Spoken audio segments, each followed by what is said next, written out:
Welcome to this short presentation on how to be successful at interview.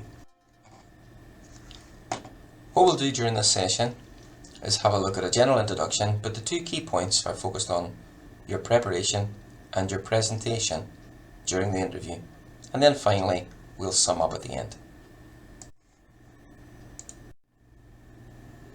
Generally, there are only 3 questions that a company can ask, and they're all focused around: can you do the job? How will you fit into the organisation? And do you really want the role, and do you want to work for the company? The difficult part is they've got lots of different questions they can ask to try and glean that information from you. So what is the employer looking for? Well, quite simply, they want to make sure that you can be successful within their business. So they'll look for evidence of the skills, the attitudes and the behaviours that you have and have shown that will suggest that you might be the person they're looking for. So what we need to do is think very carefully about how we prepare in advance. We need to think about your attitude, do some research about yourself and what you have to offer, research the job and the organisation, and think about the questions that you may get asked. So in these next few slides, we're going to have a look at some of those questions and how we might approach them. Firstly, we'll look at decision making and questions around why you made the decisions you've made. Questions like, why did you choose to study a degree? Why did you choose to do it at Heriot-Watt? And other questions like that. So for instance, what made you decide on a career in whatever? Let's think about a structure that we can use in order to do this effectively. What was the overall aim? What was the most important criteria in your decision? How did you research it? What options you had? And then tell them why you chose what you chose. It's very important not to just give basic information, but to really show them that you understand why you made the decisions that you made. If we move on to what you know about the company and what you understand about the role, there are a range of questions around this too. Let's have a look at one. What do you know about our organisation? In this sense, there's no substitute for doing your research. You've got to plan, you've got to think, and you've got to read about the company. Try perhaps using a SWOT approach. Strengths, weaknesses, opportunities, strengths of the company. Think about the role that they play in their business and the competitors that they have, the products or services that they provide. But it's very, very important not just to present facts here again. You've got to link this back to why these facts, why this information interests you in particular. And then there are questions about yourself. And one of the key ones is all about strengths and weaknesses. So let's have a little look at that. So again, we need to look at structure. It's important to think about what you're good at, what they're looking for, and linking these together. It's important to do a good match, matching your strengths to the role for which you've applied.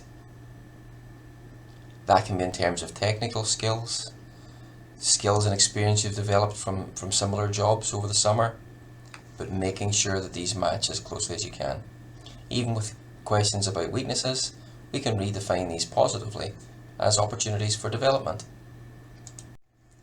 You may also be asked more detailed questions around your competencies, where the company will ask you to give an example of a time when you've displayed one of the following. Again, it's important to think through the evidence that you can use in order to answer these questions effectively. So let's look at an example around teamwork. And here we're using a STAR approach, a structure recommended by a number of companies. In this, we use a specific example, so it's important, as we said, to prepare your evidence. We then outline the task that you were trying to achieve, and then give a detailed account of the actions that you took, demonstrating the results of your actions and how you reflected on what you learned. It's important here to consider why you took the actions that you took. By showing that you understood why you did what you did, it gives a better indication of your ability to repeat that behaviour again and again And finally, in your preparation, we need to think about questions you might ask yourself. It's really important to get some practice. And remember, you can do that at the career service. You just need to book an appointment with your careers advisor. Consider how you're going to present yourself. Think about what you're going to wear. Make sure you plan to get there early. Not hours, but certainly 15 or 20 minutes before the interview. And remember, you're bound to be nervous. Everyone's nervous, but the nerves help us perform. And then we come on to how to present yourself. Well, positively is the short answer. It's important to make a good first impression. You need to be open. You need to look at your interviewers. You need to speak clearly. You need to speak enthusiastically. And remember to smile. Smile always makes a difference. But you need to be positive and enthusiastic right throughout the interview. We need to think about the examples that you have from the past and link these to the future. Take some time to listen before you start to speak. If the question is complicated, don't be afraid to ask. Could you have a moment to think about it?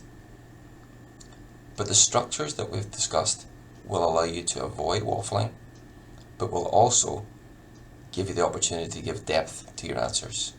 So think about structuring your answers well. But after the interview, don't be hard on yourself. It's impossible to get things right 100% of the time. It's hard to get that balance. But think about what you thought went wrong and try to learn from mistakes. Remember, don't dwell on the previous interview. It's what happens at the next one that's most important. So remember, do come and get some practice. Make an appointment with your careers advisor. Just use the website, and at the same time you'll find some other useful information on interview skills and the other stages of the application process. Best of luck with your interview.